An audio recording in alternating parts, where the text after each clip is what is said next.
માણસ મરવું ન હોય, માણસને મારી નાખવામાં આવે. ઈ અમીર બાપના દીકરાને ગરીબ બાપના દીકરાને અમીર બાપ કરે ગરીબ બાપ કરે બે અલગ અલગ પરિસ્થિતિ.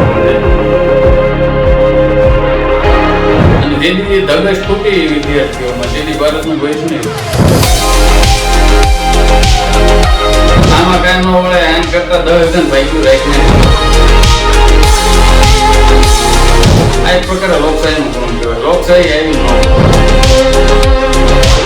આ બધું કરનારા જે છે, કારણ કે આમ ઊંડી તપાસ કરે એમના નહીં. આમાં ફોડે ખરીદો ત્યારે ફોડે છે. વિદ્યાર્થીનું ભવિષ્ય ખતરામાં થઈ ગયું નથી દેખાતું. જય માતાજી, ફરીથી સ્વાગત છે આપણી આજની ચર્ચામાં.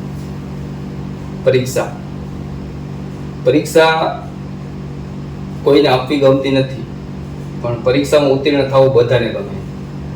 પછી જીવનની પરીક્ષા હોય કે વિદ્યાર્થીની પરીક્ષા હોય. પરીક્ષા આમ જોવા જઈએ તો જીવનના ઘડતરનો બહુ મોટો પાયો છે. અને ઘણી વખત આપણને એવું થાય કે આ પાયો આપણને ક્યાં સુધી લઈ જશે, પણ એ પાયો કોઈ નબળો કરી દે તો. એવું જ થયું છે નીટના વિદ્યાર્થીઓ સાથે. ભૂતકાળમાં થયું છે, પછી કોઈ પણ સામાન્ય એક્ઝામ હોય, કોન્સ્ટેબલની હોય, તલાટીની હોય, પણ આ તો દેશ લેવલની છે. અને એમની સાથે જે અન્યાય થયો છે એ ચર્ચાને આપણે આજે આગળ વધારવાની છે. તો ચાલો આપણે આ ચર્ચાને આગળ વધારીએ. આપણી સાથે ફરીથી શિવરાજભાઈ જોડાયેલા છે. તો આપણે એમને પહેલો જ પ્રશ્ન કરીએ. વારંવાર પેપર લીક થાય છે, કેવી રીતે થાય છે અને એના કારણો શું હોઈ શકે? પેપર લીક થવા પાછળ આપણે અવારનવાર જોતા હોય કે આ પેપર લીક થયું, ઓલું પેપર લીક થયું, તો કારણ વગર તો કોઈ કરતા નહીં. હા, બરોબર છે. એની પાછળ કંઈક મોટું કારણ છે. આમાં સૌથી મોટું કારણ છે પૈસા. આ બધાને નાની વાત લાગતી છે, બાકી આ અરબો રૂપિયાનો ધંધો છે. અરબો રૂપિયા જનરેટ થાય. આ કઈ 5-25 લાખની વાત નથી, આખા દેશની વાત છે. આખા દેશમાં 22 લાખ વિદ્યાર્થીઓ ફોર્મ આપ્યું. આમાં કેટલાય ખરીદ્યું છે કોઈ ખબર? એક કઈ 10 લાખ રૂપિયા દીધા છે. કેવડો આંકડો થયો છે ખબર? પણ આ પેપર ફોડવામાં, પેપર લીક કરવામાં આજે કોચિંગ સેન્ટર વાળા હોય ને એ એક મહત્વની ભૂમિકા ભજવે. કારણ કે એના કોન્ટેક્ટમાં જે પેપર ફોડે છે એ હોય, એના કોન્ટેક્ટમાં જ વિદ્યાર્થીઓ હોય. આ ડાયરેક્ટ કોઈ પેપર ફોડે એ કોચિંગ સેન્ટર વાળાના કોન્ટેક્ટમાં ન હોય.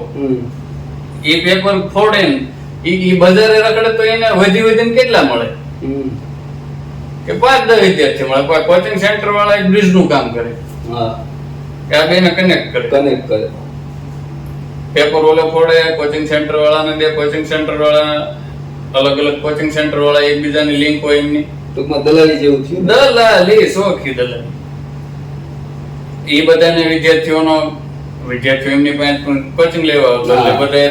અને બધાને એવું હોય કે આ વખતે 2 તારીખે આ બધો મામલો ગરમાણો ને આ બધું વોટ્સએપમાં ને એમાં ટ્વિટરમાં આ બધું ફેલાણું.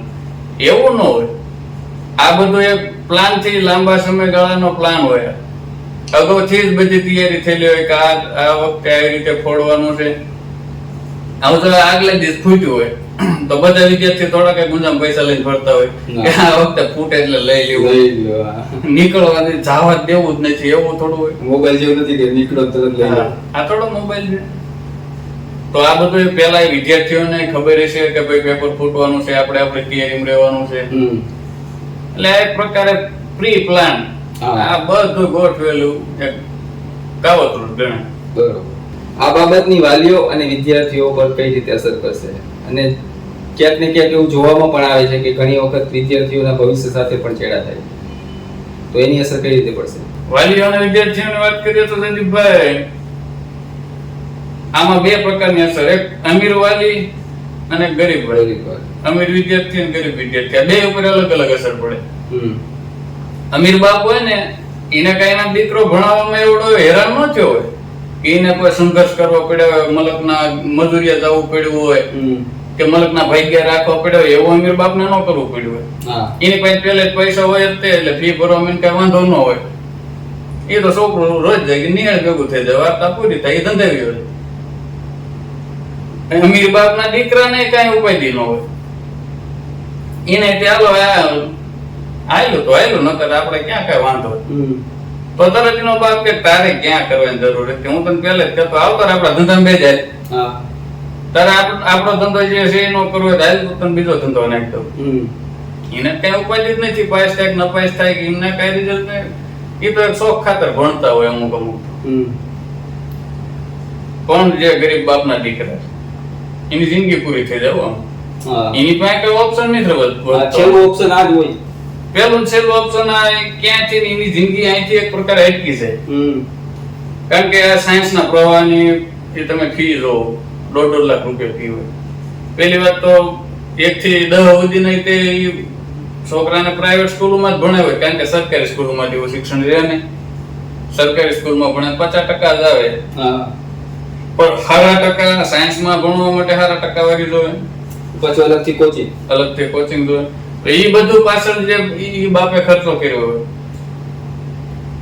હવે અત્યારે ઈ પછી 11-12 માં જે ખર્ચો કરે, હવે આ અત્યારે પેપરમાં આ મેરિટમાં ન આવે તો એનું ભણતર અટકી ક્યાંથી જાય. હવે આગળનું જઈને એડમિશન માટે જે ફી થાય, પેલી વાત તો એવડી મહેનત કરી હોય, એવડા ભોગ દીધા હોય, મેરિટમાં ન આવે એટલે માનસિક રીતે મણ હારી રીતે જવાનું. ઈ દીકરો ઘરે જઈને થોડો એમ કે 35 લાખ રૂપિયા એડમિશન ના આપે, અને ઈ બાપ પાસે હોય, અને હોય તોય ત્યાં એને રમત ચડે કે એને ક્યાંકથી મેળ પડી જાય એવું હોય, ત્યાંથી એનું ભવિષ્ય પૂરું થઈ રહે. ઈ બિચારો એક મેળ નો રહે. એના બાપને અમીર બાપને તો બધું હોય, પણ આમાં ગરીબ બાપના દીકરાને ભણાવવા હાટુ દિન રાત મહેનત કરી હોય, વાડીઓમાં કામ કર્યા હોય, કોકના ભાગ્યા રાખ્યા હોય, મજૂરીએ ગયા હોય, એમ કરીને એમને ભણાવ્યા હોય, અને આવું પેપર લીક થાય એટલે એમની આખી મહેનત જ ફેલ. અને અમુક ને થાય કેવું 3-4 છોકરા હોય, મોટો છોકરો આવું ભણતો હોય, એને ભણાવવામાં એને બધું ખોઈ નાખ્યું હોય, માથે દેવાનું કરી નાખ્યું હોય, એની પરિસ્થિતિ આખી એને આખું ઘરનું તંત્ર ભાંગી નાખ્યું હોય. એક મારો દીકરો આવી જશે એટલે પછી મારે ક્યાં ઉપાય નહીં. પણ એ અહીંથી પાછો આવે એટલે જે એના જે બીજા બાળક કર્યા એનું ભવિષ્ય અહીંથી પૂરું થઈ જાય. એના ભવિષ્યનો કોઈ ચાન્સ નથી રહેતો કે આગળ જઈને કંઈક કરી શકે. માણા આવું થાય ને એટલે ઘણી વખત આપણે સાંભળ્યું છે કે વિદ્યાર્થીઓ આત્મહત્યા કરી દે. આત્મહત્યા કરવા પાછળનું કારણ જિંદગી પૂરી થઈ જાય હોય, એક મહેનત કરી હોય, એક સમયગાળા સુધી પોતાના બાપનો ભોગ ભેળ્યો હોય, પોતાના બાપને મલકની વાડીમાં કામ કરતો ભેળ્યો હોય, મલકની દાડીએ જતો ભેળ્યો હોય, અને એ દીકરા આવું થાય એટલે માણા અંદરથી હારી જાય, મરી જાય, માનસિક ને બધી રીતે હારી જાય, કોઈ પણ મરી જાય. આમાં અમુક વખતે એક મને કલ્પના થાય કે એક બાપ ને દીકરો બે, આ તો સામાન્ય માણસો વાડીઓમાં રહેતા હોય, ગામમાં રહેતા હોય, ફળિયામાં ખાટલા નાખીને સૂતા હોય, એક ખાટલે બાપ સૂતો, પડખેના ખાટલે દીકરો સૂતો. એ દીકરો મનમાં એવો વિચાર કરતો હોય કે મારા બાપે જે મારી આટલું ભોગ દીધો છે, મેં જે મહેનત કરી છે, આ પરીક્ષા પાસ થઈ જાય, મારું એડમિશન સારી કોલેજમાં થઈ જાય, પછી હું સરખાઈ મહેનત કરીને ડોક્ટર બની જઈશ, ડોક્ટર બનીને હું મારા બાપના આવા સપના પૂરા કરીશ, હું આવી જિંદગી જીવીશ. બીજી તરફ બીજા ખાટલે ઉતો એનો બાપ વિચાર કરતો હોય કાંઈ વાંધો નહીં, મારી જિંદગી ભલે જે થયું, મેં ભલે સારા રૂપડા નો પહેર્યા, સારા બૂટ નો પહેર્યા, મારા દીકરાને આ પરીક્ષામાં પાસ થઈ જાય, પછી અત્યાર સુધી મારે જે મલકના કામ કરવા પડ્યા, જે મેં મહેનત કરી, જે ભોગ દીધો, હજી ભલે થોડોક સમય દેવો પડે, પણ હું મારા દીકરાને ભણવામાં કઈ મોડું નહીં મૂકું. જેથી મારો દીકરો ડોક્ટર બની જાય છે, કોઈ સારા પદ ઉપર છે, પછી હું જિંદગી જીવીશ. એવી એક જિંદગી જીવવાના આશા લઈને બેઠા હોય, એક કઈક વાટે બેઠા હોય, કઈક ઝંખના લઈને બેઠા હોય, અને એમને ખબર પડે પેપર લીક થઈ ગયું છે, પૈસાવાળા બાપના દીકરા ખાઈ ગયા છે, આપણો દીકરો રહી ગયો. તેની આત્મહત્યા સિવાય બીજું કઈ વધે નહીં. આત્મહત્યા માણસ મરવું ન હોય, માણસને મારી નાખવામાં આવે છે. ઈ કોઈ પણ નાનો માણસ હોય, એ સાયન્સમાં છોકરા હોય એટલા ખર્ચા કરતો, ક્યારેક તો કોઈક એવું કીધું છે ને કે તું હા તો રે એનું એટલા ખર્ચા કર્યું કે ભાઈ તું જે ધારીને બેઠો છો એવું તાર છોકરો નહીં કરી કે તું કરીશ ને આમ તેની બધા મેણા મળ્યા છે, આખી જિંદગીની મૂડી રોકી નાખે છે છોકરા પાછળ. એવી સલાહ મળી છે, મળી જશે ને. અને ઈ જે સલાહ, ઈ જે મેણા મળ્યા છે, ઈ મેણા અવગણી કે જે ઈ બધા મેણા એ વાતોને અવગણના કરી કે ભાઈ ઈ તો બધા બોલ્યા રાખે, પણ બટા તું મોળો ન પડતો, હું તારો બાપ બેઠો છું, તારે મૂંઝાવાની જરૂર નહીં, તારી હાટું થઈને હું મલકની દાળીએ જઈશ, મલકના ભાગ્યા રાખીશ, ગમે ઈ કરીશ, પણ તને ભણાવવાનો છે. ઈ સામે દીકરો એવડી ધગશ લઈને બેઠો હોય કે ગમે ઈ થઈ જાય, દિન રાત ભલે મારે જાગવું પડે, વાંચવું પડે, પણ એક દિન સમય હું ડોક્ટર બનીશ. એની હારે આવું થાય પછી એમને શું મલકમાં કઈ રીતે નીકળવાનું? કે ભલે એમને મહેનત જ કરી છે, મહેનત નું પણ એમને ફળ નથી મળતું. બરોબર. ઈ અમીર બાપના દીકરાને ગરીબ બાપના દીકરાને, અમીર બાપ અને ગરીબ બાપ બે હારે અલગ અલગ પરિસ્થિતિ હોય છે. એક માનસિક ડર એમના મગજમાં થઈ જાય કે આને મેં ભણાવ્યો, એના બીજા છોકરાને કદાચ એને ભણાવવાની ઈચ્છા હોય, એવું ખબર છે કે ભાઈ આપણે કે ગમે એટલી મહેનત કરો, છેલ્લે પૈસા બાપના દીકરા પેપર ખરીદે એ બધા મેરિટમાં મળે છે, એમને 700 રહે છે, આપણો તો કોઈ ચાન્સ જ નહીં. અને આ વસ્તુ મગજમાં બે જાય એટલે ધગશ ફૂટી જાય. અને જેથી ધગશ ફૂટી વિદ્યાર્થીઓમાં, તેથી ભારતનું ભવિષ્ય નહીં હોય. તેથી ભારતમાં અત્યારે હાલની તારીખમાં ગામડાઓમાં એવી એક વિચારધારા છે કે આપણે કોઈ ભલે કોઈ ધંધો નથી, કોઈ લાઈન નથી, પણ આપણા છોકરાને ભણાવો, કલમ ક્યાં કોઈ દી વાંધણી હતી, કલમમાં તાકાત છે એટલી કોઈમાં નથી. એ બધી એક વિચારધારા છે. એ વિચારધારા છે એટલે જ બધે છોકરાને ભણાવવાનો ભોગ દે, અને એ હાટું તે છોકરા તે દિન રાત ભણે છે. એ હાટું મા બાપ ગામડામાંથી શહેર તરફ આવે છે છોકરાને ભણાવવા માટે. ઘણા તો એવા પણ છે. તો એક આ વસ્તુથી એમની આશા મરી જાય છે. અને એક અમુક મુદ્દા તો એવા બનશે કે માનો કે મેં મહેનત કરી છે, કે તમે મહેનત કરી છે, આપણે એક સમયગાળા સુધી ભણ્યા, આપણા બાપે મહેનત કરી હોય, આપણા બાપે ભોગ દીધો હોય, અને આપણે એ આવું થાય, હું કે તમે થોડા આપણા દીકરાને એવું કહીશું કે તમ તાર ભણ ભવિષ્યમાં જ છે. આપણે તો એવું જ કહેવાના ને, આગળ જતા તો સલાહ મળશે છોકરાને કે હું ભણ્યા કાંઈ નો, હા એને ભણ્યા હતા, મહેનત કરી કરીને તૂટી ગયા, હા આમાં કાંઈ નો વળે, આમ કરતા 10 ગણ ભાગ્યું રાખને, એમાં અત્યારથી તો પાકે જ ખરા. એક માનસિકતામાં ફેર પડી જશે, માનસિકતામાં ફેર પડી જશે એટલે લોકો શિક્ષણથી આંગાવ્યા જશે. શિક્ષણથી જેથી બધાનું મન હટ્યું તેથી તો, અને હજી એક વખત ભારત ગુલામ થશે એનું કારણ મુખ્ય આ બનશે. અને અડધા ગુલામ તો આપણે સહી રીતે રાજકારણી, અને એમાં ક્યાં કાંઈ નવો મુદ્દો છે તો આવું થોડું બને, કાંઈ બને જ નહીં. આ એક પ્રકારે લોકશાહીનું ગુણ કહેવાય. લોકશાહી આવી ન હોય. લોકશાહીનો મતલબ કંઈક અલગ હોય છે, લોકશાહી કંઈક રળિયામણી હોય છે. પણ અત્યારે જે આ લોકશાહીમાં જે બધા અન્યાય થાય છે, આવું તો અંગ્રેજો નતા કરતા. એક બિચારા ધોલ થાપે કરીને જવા દે કે ભાઈ મારા પગ ઘસે, રાવા પગ ઘસે, વાર્તા પૂરી. બહુ બહુ દુઃખની વાત છે. આગળ જતા માણસો એવી માનસિકતા થઈ જાય છે કે આંકડા જ્ઞાન બુદ્ધિને જ ભણાવે કે ભાઈ તને વાંચતા લખતા આવડી ગયું, હવે એમાં કાંઈ તારું બાપ છે નહીં, ભણવા ખાતર ભણવા ખાતર કે ભાઈ તને વાંચતા લખતા આવડી ગયું છે એટલે પૂરું. આ ઓલો બોર્ડ ના બસ વાંચતા આવડે ને એટલું ભણાવે, ભૂલો ન પડે, ભૂલો ન પડે, મારો છોકરો હાથે ઘીરે વાપરવો પડે. એટલે ટૂંકમાં ભારત દેશમાં ખાલી ચોપડા પૂરતો કે સરકારી ચોપડામાં સાક્ષર એટલે હું કે ભાઈ જેને વાંચતા લખતા આવડે એટલે એને સાક્ષર કહેવાય. વાંચતા લખતા તો અત્યારે મોબાઈલ ના જમાના, વાંચતા લખતા બધાને આવડવાનું જ છે ને. ચોપડામાં હોય 100% સાક્ષર હશે, પણ એ લેવલે જે વિશ્વ સ્તરે દુનિયા પ્રગતિ કરતું હોય છે, આ પાડોશી દેશ ચાઇના, આંખો નથી ખોલતી પણ મજા હોશિયાર બહુ.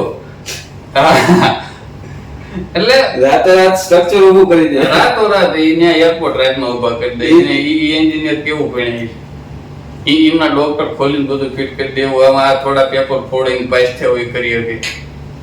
ભલે ચાઇનાની વાત ને કોઈ પણ દેશ એક ઈ લેવલના ડોક્ટર નહીં તો એમ, અને જેના હાથમાં આપણે એક મેળના નો હાવ ખાટલા વેસ થઈ ગયા હોય, બોલવાની હે ન રહી હોય, તેથી આપણે આપણું શરીર એમને હોપવાનું.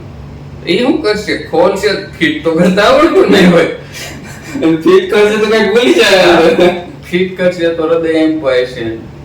કાલ તો કે મારા ધબકારા એમ પાવ, પણ એ આવે જ ને, હું કામ નો આવે? આવા પેપર ખરીદીને તો પાસ થયા હોય. તો આ બાબતમાં રાજકીય ભૂમિકા કેટલી હોઈ શકે? રાજકીય ભૂમિકા બાબતમાં આખો રાજકીય એવો આમ તો બધું એમનાથી ન જ થાય છે, પણ આપણે આ રાજકારણમાં જાજુ બોલવાનું થતું નથી. આમાં વધારે જવાબદારી તો જનતાની બને. પણ તમે પ્રશ્ન કર્યો છે તો એક વાત એ કહી દો, માનો કે ભાજપ વાળાને કોકને ફિટ કરવાના હોય, હું જ ધ્યાનમાં આવી ગયો કે ભાઈ આ મને તો બહુ બોલ કરે, મને જ ફિટ કરવાનો હોય તો મારા જૂના કેસ ઉકાળશે ને આ કરશે ને તે કરશે ને ગમે ને વાંકમાં લઈને એલસીબી ને એસઓજી ને સીબીઆઈ ના તે આઈટી વાઈટી બધું અહીંયા લગાડી દઈશ. જાણે આતંકવાદી હોય એવી ઊંડી તપાસ કરશે, મૂળ ગમે નથી ખૂણે ખસકે છે ને એને વાંકમાં લઈને ફિટ કરી દઈશ. જ્યારે મેન આરોપી તો બીજે કે કાકા મળતો હોય. હા, જો તમારી પાસે અમારા જેવાને હેરાન કરવાનો એટલો ટાઈમ હોય તો એક આખા ભારત દેશના ભવિષ્ય રમત થાય છે. ત્યાં તમારી પાસે તમે કાર્યવાહી ન કરી શકો, ત્યાં તમારી સીબીઆઈ ક્યાં ગઈ, ત્યાં પોલીસ વાળા ક્યાં જાય? ભલે પોલીસ ના એમાં છોકરા હશે જ તે, ઈ બિચારા નિર્દોષ જ છે, પણ એમને તો જવાબદાર તો કોણ કે જે સત્તામાં બેઠા છે ને ઈ કે આ બધા ન કરવું પડે. એક એવી તપાસ ન કરાવી શકે કે ભાઈ આમ જે જવાબદાર હોય ગોતીને લાવો, આમના સરઘસ કાઢો, એમના મારીને તળિયે ફોડ નાખો ને, એમના હાથ લાંબા કરીને પટ્ટા મારો, એમના રોડ ઉપર હકવો રાંઢવા બાંધી અને આમની ઉપર તો કાયદેસર દેશદ્રોહનો ગુનો લગાડવો જોઈએ ને. એ કઈ હોય તેમ આમની ઉપર તો કરતા નહીં. બરોબર. રહી વાત વિપક્ષની, વિપક્ષ કરવાના હોય ને દેખાડા કરતા ને સોશિયલ મીડિયામાં નકરા વિડીયો મૂકે એ કઈ એ વિપક્ષ કરે. હવે તમને કોઈ એવો મુદ્દો હોય કે ત્યાંથી તમને મત મળે એવું, ત્યાં તમે દેખાડા કરવા પૂગી જાવ. અત્યારે એક ભારતનું આખું ભવિષ્ય ખતરામાં છે, તો તમે અવાજ નહીં છૂટાવતા, એક આંદોલન નહીં કરી શકતા. અત્યારે આંદોલનની જરૂર તો અત્યારે છે. બોટાદ જઈને માર ખવડાવી એવું પાછું કરે તો એવું કરે જવું ક્યાંક એમને સડવું કેવું. પણ પેલી વાત રાજકારણ આ બધા જવાબદાર જે બેઠા છે આ બધું કરનારા જે છે, કારણ કે આમાં ઊંડી તપાસ કરે એમને નીકળે, એ આટલું ઊંડી તપાસ નથી થતી. અને હમણાં નીકળે કોઈ ભાજપના નેતાનો હાથ તો પાછળ વિપક્ષ વાળાને ઠેકીને પડવાનું.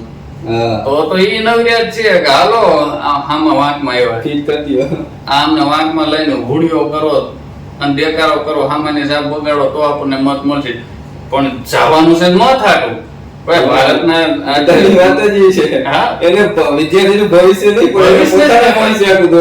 પોતાના ભવિષ્ય આટલું દોડે છે કે અત્યારે એક બાર કરી દિખાય તો આગે અપના ભવિષ્ય भी सुनहरा हो सकता है. એટલે બધા પોતપોતાની હાટું દોડે, કોઈ કોઈનું કઈ રાખી દે નહીં, એ આશા જ ખોટી છે. તો શિવરાજભાઈ એ જણાવો આ બાબતમાં સાચા અર્થમાં જવાબદાર કોણ છે અને આમાંથી સમાજને શું શીખવા મળશે? આ બાબતમાં સાચા અર્થમાં જો જવાબદાર ગણો, પેલી વાત તો વાલીઓ વિદ્યાર્થીઓ. હા, ચોખ્ખી વાત છે. સૌથી આમાં મેન મુદ્દો, મેન ગુનેગાર હોય તો આ વાલી વિદ્યાર્થી. એટલે તમે ખરીદવા ગયા ત્યારે આમાં ફોડ્યા છે ને, આમાં ફોડે તમે ખરીદો ત્યારે ફોડે છે ને. તમે એવી અરજી મૂકો છો કે સાહેબ કઈક થી મેળ થાય કરવાનું કોચિંગ એકેડમીમાં જઈને એવી વાત માનતા છે ત્યારે એ મતતા છે સેટિંગ થાય એમ છે કે બાકી કોઈ પેપર ફોડીને આવે ને તમને આપે ને તમે ડાયરેક્ટ પોલીસ સ્ટેશન અડી જાવ તો આ ફોડે કોઈ. ઈમાનદારી તમારામાં જ નથી એટલે તો આવું થવાનું. ઈમાન વાલીઓની જ થાય છે. ઈમાનદારી તો જનતામાં ઘટે. સુધરવાની જરૂર તો નેતાઓ કરતા ને બધા કરતા જનતાને છે. અને ક્યારેક ક્યારેક તો ઈ વિચાર થાય કે કદાચ માનો કે 22 લાખ વિદ્યાર્થીઓ ફોર્મ ભરે, એ 22 લાખ વિદ્યાર્થીઓના વાલી જો કરોડપતિ હોય તો જ બધાને ખરીદીને હરીને શાંતિથી લખીને ઘરે આવતું રહેવાનું. આ તો અમુક ના પગ નહીં થાય બા એની હારે થયો, બાકી ઈ નહીં તો પૈસા વાળા હોત તો ક્યાં કોઈ રીને થયો તો ભારે મજા આવી. અને તો કેવા રિઝલ્ટ બને ને 700 ઉપર જ રહે, બધે 700 ઉપર જ રહે. જોઈને લખવાનું, જોઈને ખાલી સાંપતા આવડવું દો. પણ આમાં ઘણા હેરા અહીંયા થયો છે તો પ્રશ્ન કરવાની તાકાતે જોવે ને. તમે જેના મત દીધા, તમે જેને જે જવાબદાર વ્યક્તિ તરીકે બેહર્યા છે, તમારા અગ્રણી કર્યા છે, એના દરવાજા ખખડાવો, એને પૂછો કે હું કામ છું, તમને આ વસ્તુ ન થઈ હાટું તમને બેહાર્યા છે, તમને મત દઈને મોકલ્યા છે, પણ કોઈ એવું આંદોલન બંદોલન કોઈને કઈ કરવાનું છે નહીં. ચૂંટણી વખતે ઓલા મમરા શું કે એને ઝાલમુરીની વાતો કરશે. ત્યારે કઈ વિકાસની કે શિક્ષણની ઈ વાત તો કઈ કરી ન હોય. ત્યારે જ્ઞાતિના ધર્મના ગાયના ગાય માતા અહીંયા ભલે ને થાતો શું છે. દેશમાં ધ્યાન દો ને ધર્મ તમારા હિન્દુ ખતરે મેં, હિન્દુ અમે ખતરે મેં. આ વિદ્યાર્થીનું ભવિષ્ય ખતરામાં છે તમને નથી દેખાતું. આમ પણ તેદી કોઈ શિક્ષણની વાત જ ન કરી હોય ને, તેદી એવા બધા મુદ્દામાં લડ્યા હોય અને એવા મુદ્દા જેને મૂક્યા હોય એને જીતાડ્યા હોય. તો આવું તો થવાનું કાયદેસરની વાત છે. એ વખતે પાછા ઝાલમુરી કર્યું હોય અને અત્યારે અકલ મોટા પાછા ઓલી કોંગ્રેસ પાર્ટીમાં એમનું ભવિષ્ય બતાવે કે આ આપણું કઈ ઉદ્ધાર કરશે. હજી એનું કઈ નોનસેન્સ વસ્તુ હાવ કાંઈ એનું કઈ માધ્યમ જ નથી. એમાં આશા લઈને બેઠા છે કે આ આપણું જનરેશન ઝેડ. કાંઈ કારણ નહીં. ઓલો બિચારો જજ કઈક બોલી ગયો ને આ પાછળ પીંગાઈ ગયો. અને એક પ્રકારે શિક્ષણ ને અને બુદ્ધિ કઈ લેવા દેવા ને એ પૈકી વાત. આજે પેપર ફોડવામાં જે જવાબદાર છે બધા ભણેલા, જે ભણે છે વિદ્યાર્થીઓ એ ભણે સારામાં, જે કોચિંગ સેન્ટર રખાવે છે એ બધા આ બધાને ભણાવે છે તે કેટલું ભણાય છે. અને જે એનટીએ ના એક્ઝામમાં જવાની જેને પરમિશન હોય એ કઈ ભણેલા રહેશે ને. હવે ઈ લોકો બધા ભેગા થઈને પેપર ફોડે છે તો આમ ઈમાનદારીની વાત જ ન રહે કે ભાઈ ભણાવે ઈમાનદારી ન હોય. ઈમાનદારી એક લોહીમાં આવે અને ઈમાનદારી વગર દેશ નો હાલે. તમે ગમે એવા ઘણા વખત એવું કે ભણેલા નેતા લાવો 8-5 ને મોકલો છો ને આમ તેમ. કદાચ 8-5 હશે ને ઈમાનદાર હશે ને તો એ દેશ હરખાઈ હાલશે. અને ગમે એવો ભણેલો હોય છે ને આ ભણેલો હોય છે એને હરખાઈ આવડશે ગાળીઓ કરતા એ ઘરમાં નહીં આવે. આમાં આ બધા ભણેલા ગણેલા હોય એને ખબર પડે કે આ રીતે કરો તો આ રીતે થાય, આ રીતે હેરાન ન થાય. એટલે ભણેલો વધારે હરખાઈ કરશે. એટલે એ તો ભાઈ આપણા ભારતનું બીજું હું. ભૂતકાળમાં પણ આ બાબતની ઘટનાઓ થયેલી છે અને ભવિષ્યમાં આ રિપીટ ના થાય એના માટે આપણે શું કરવું જોઈએ, ખાસ કરીને જનતાએ અને સરકાર. પહેલી વાત તો આ બધું રોકવા માટે છે ને તમારે જનતાને તે પેલા થોડી ઈમાનદારીની જરૂર છે. તમે જેને બેરાશીની પાસે જવાબ માંગો, એક મજબૂત સિસ્ટમ માંગો, ચૂંટણી વખતે તમે માંગો શિક્ષણની આ બધું. આના કઈ પહેલી વાર તો થયું ને હમણાં ઓલી તાલુકા પંચાયતની જિલ્લા પંચાયતની ચૂંટણી ગઈ એ વખતે કોને આ બધા પ્રશ્નો ઉઠાવેલા? કોઈએ નહીં. પેપર લીક નહીં થઈ પેલા, પેપર લીક તો એ પેલા થયેલા. તો એ પ્રશ્ન ઈ એક શિક્ષણ આરી એવડી મોટી જો રમત થઈ જતી હોય અને તમે પ્રશ્ન ન કરી શકતા હો તો પછી તમારે આવું થવાનું છે ને. એ વખતે તમે ગાયું ધર્મ ને જ્ઞાતિ ના તેની બધું જોયું હોય તો તમારે આ રોકવું હોય તો અત્યારે તો પ્રોપર આંદોલનની જરૂર છે. પણ વાંધો નહીં, પણ એ આંદોલન કરો કેવું કરો, એક પ્રોપર સિસ્ટમ માંગો. નકરા દેકારા કર્યા ન પતે. આ આપણો પાડોશી દેશ ચાઇના એને હમણાં ઘણી રીલું હોતન ફરતી થઈ છે.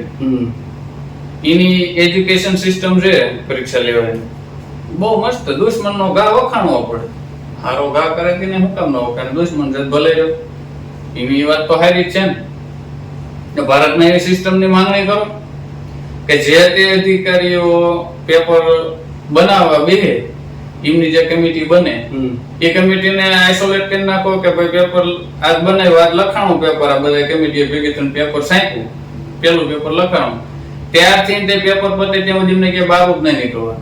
એમની પાસે ફોન ન પડે, કોઈ નેટવર્ક જ ન હોવું પડે. પરીક્ષા પતે પછી એમને કાઢો બહાર પેટીમાં નવા અને પેપર લખાઈ ગયું તે અમુક ઠેકાણા સપાઈ નથી ફૂટી જાય. તો તમે સરકારી કંપનીઓ ઘણી છે ત્યાં જઈને છાપો અને એ સિક્યોરિટી થી છાપો કે ત્યાં કોઈ આખું પાછું એક સિસ્ટમ ની માંગણી કરો. ત્યાંથી પેપર કોઈ પણ રાજ્ય માનો દિલ્હી સપાણા હોય કઈ પરીક્ષા નાખી દીને ગાડી ઉપડે ના આવે એવું ન બને. એક બે દેગો ત્યાં લાવવા જ પડે. તો અહીંયા રાખવા માટે એવા લોકર રૂમ ની સુવિધા કરો કે જ્યાં પાસે એનો પાસવર્ડ એને ચાવી કોને દેવાની? કોઈ પણ નેતાને, જે સત્તામાં હોય ને નેતાને દેવાય. શું કામ કે એમાં કોઈ પણ વસ્તુ અહીંથી પાછી થાય તો પેલો જ કામ. અને આવા કોઈ પણ સિસ્ટમ માંગણી કરો, એ સિસ્ટમ મળી જાય તમને, એ સિસ્ટમ થી કામ થવા માંડે. છતાં તે રસ્તા ગોતવાળા તો ગોતી જ લેવાના. અને આ બધી સિસ્ટમ થયા પછી ક્યારેક જો ભવિષ્યમાં આવું બને તો એક એવું આંદોલન કરો ઉગ્ર, નકરા દેકારા પૂરતું નહીં. એટલે આ એનટીઆર દ્વારા કીધું કે તમારે ફરતી ફોર્મ ને ભરવો પડે ને ફી ને ભરવી પડે તો પછી બધા હેઠા હોત ને તો કઈ ને.